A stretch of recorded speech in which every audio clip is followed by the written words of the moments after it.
I cannot believe it, but I am actually growing a human inside of me right now. I'm around 15 weeks pregnant, and it literally still blows my mind that I am pregnant, and I am so thankful. But I definitely did a lot of things in order to prepare my body, which enabled us to actually get pregnant on the first month of trying.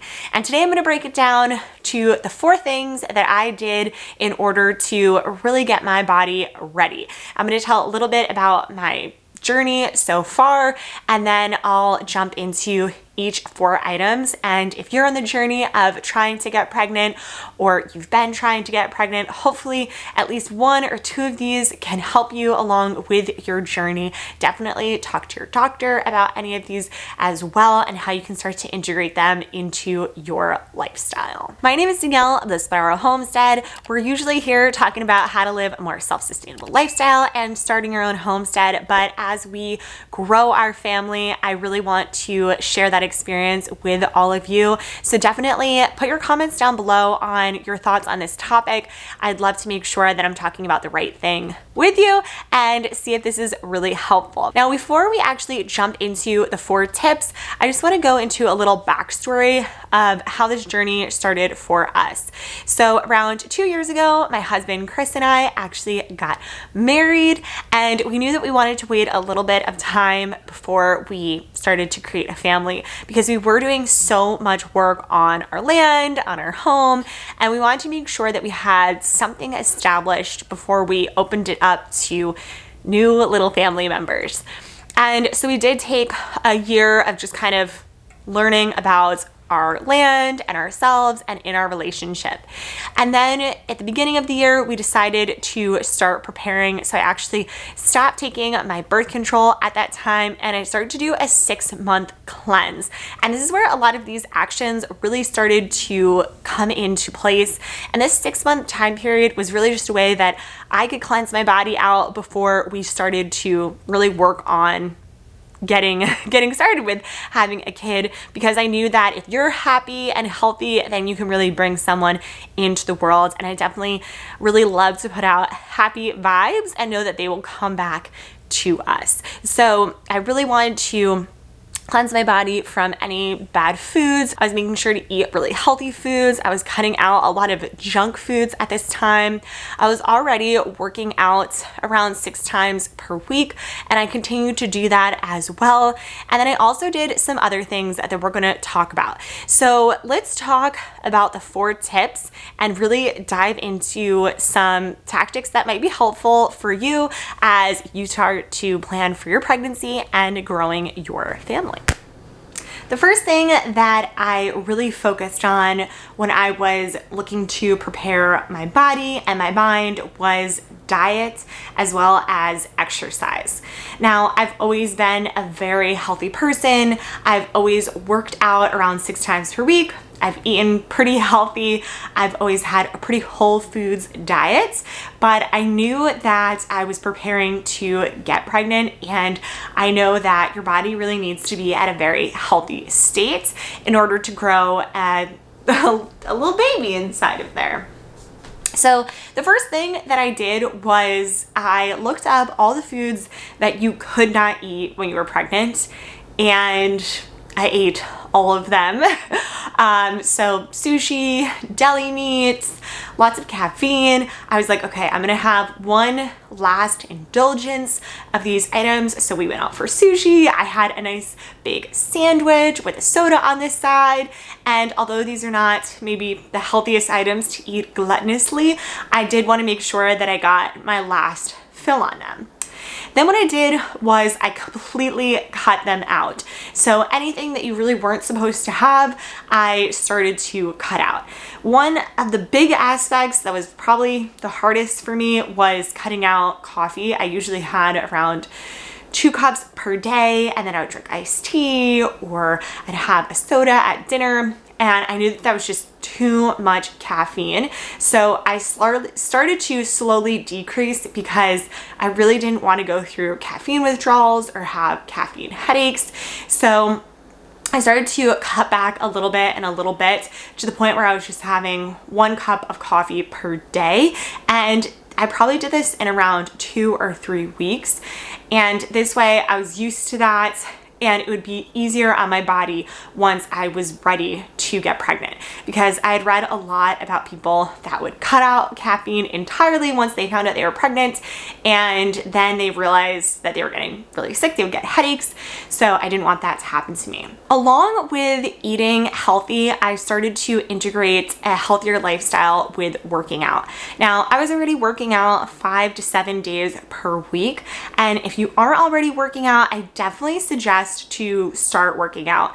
Not only is this going to make your body better for having a child and for being pregnant, but it's just going to make you a healthier individual more long term.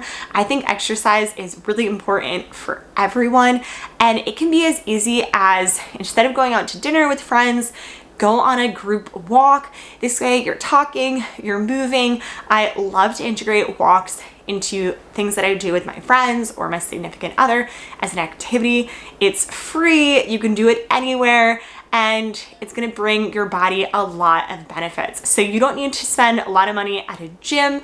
You can just do these things outside, walking around your town, and I definitely suggest picking some of these habits up. They're also gonna be really important once you get pregnant to keep an active lifestyle.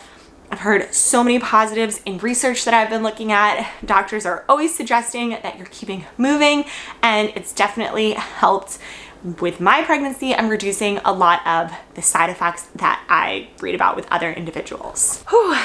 Walking around is making me so out of breath. It's really crazy.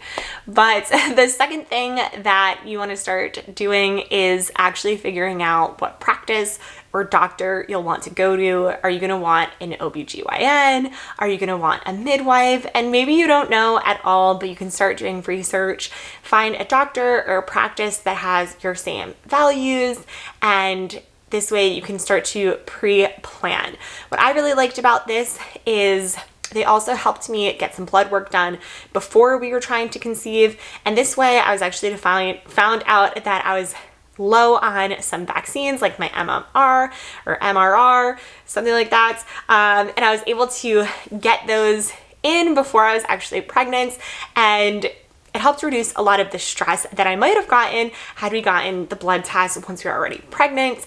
And then you're worrying and stressing about things, but this is already off your plate. And it was a game changer for me. It was really helpful to know that once we actually were about to try, that I was good to go here and no real worries were on the table. The third thing is to start to understand your body. Now, if you want to start conceiving, there's definitely ways that you can actually start to track your ovulations and your periods. And as I said earlier, I was on birth control for a really long time. So at the beginning of the year, I got my IUD removed. I actually hadn't had a period for years. So I knew that that would need to start kicking up and actually go into a regular cycle, which actually was pretty quick. It took around 2 or 3 months before I was in a regular cycle, and I was able to track that and actually know when it was going to come again. But I did also start to get ovulation test strips. And what was great about this as well is over a few month period of time, I was actually able to test when I was ovulating. Now, there's definitely, if you Google it, it's like between this day and this day, people ovulate, but everyone's bodies are different. I have a really good friend that ovulates 2 days later than the normal. I was ovulating like 1 day different. So as you start to learn it, then you'll actually know what your window of when you can actually get pregnant in, because you can't actually get pregnant every single day of your cycle. There's only certain days, and there's also really good apps that you can download on your phone. I'll put the app up here that I used, and it was so helpful. You were able to actually take pictures of all of the strips. It would tell you exactly what your ovulation was, how much of the hormones that you had in your body in order to actually produce a child at that time. And I think this really helped with our timing and making sure that everything was aligned. The stars were aligned in order to get pregnant when we did, which is really helpful. The only downside here is it can get really analytical. There's a lot of data, and then you're really time sensitive to different things. So if you don't want to get too much in your head of like what days and when you want to do things, then I definitely suggest waiting and not doing this for a while. Or maybe doing it for a month or two and then just stopping for a while so you maybe know the gist of when you've been ovulating. But it's not something that you're like always thinking about at the back of your head, because then it can be really stressful and just add to a lot of things, and nobody wants that. Nobody wants that type of drama. Oh my gosh, it is starting to get really hot in here. You get pregnant and your body starts to change. But the fourth thing that I did in order to get myself here, like I am today, was I started to take an additional amount of vitamins and herbals. And I think that these were actually the game changer for me. Again, I would definitely talk to your doctor before adding anything to your diet specifically like this. But the first thing that I took was called Ovisil, and this is actually supposed to help support the hormonal levels in women, especially since I didn't have a period for years. I really wanted something to help with getting my menstrual cycle back in order, and that's exactly what this did. It was a nice powder. I actually got it on Amazon, and I'll link it down below, and it tasted really good. I would have it in the morning, and then at night just mix it with water or like a tea, and it had a little sweet tone to it. But I felt like this really worked. I was able to really regulate my period, so it was always coming at a normal cadence of time. It comes in around a 90-day supply, and I only got one of them. And after that 90 days was our first month of trying, was the last month of it. Now, on Amazon, even if you read the reviews, everyone's like, I got pregnant taking this, and that's kind of what convinced me to get it. But I had really great success for this, and it's really just to support hormonal and ovarian support for women. It's designed to promote optimal hormone levels in support of ovarian health, regular menstrual cycles, and fertility. So this was a game changer. The next thing that I did was I used a balancing oil, and this smelled really good. I also got it from Amazon, and I'll link it down below. And all you would do would drop 10 drops on your forearm, rub your arms together. I do this in the morning and the night, and you want to align it with your cycle until you actually get pregnant, and then you'll do it for the first trimester, and then that's really it. And then you can toss it. Maybe if you're gonna have another kid, you could use it again. It is a little bit pricey, but I thought it would be really helpful. My mom actually had really low levels of progesterone when she was looking to conceive, and actually had a few miscarriages because of this. So I really enjoyed using this, and I thought it was really helpful in my conception. Now, there's a few other people that in the Amazon reviews will talk about putting it in different places on their body. I really only tested it on my forearms, so I don't have too much knowledge around the other areas, but I found it really helpful, and I'm really glad that I took these additional items in my diet and by putting them on my body, because I think that they really led to my success. These 4 tips really helped with my success in my conception journey, and with leading us to week 15 here, I would say it's going really well. I think even if you try making sure that you have a good workout and a good diet, you talk to a doctor, those are going to be really big aspects.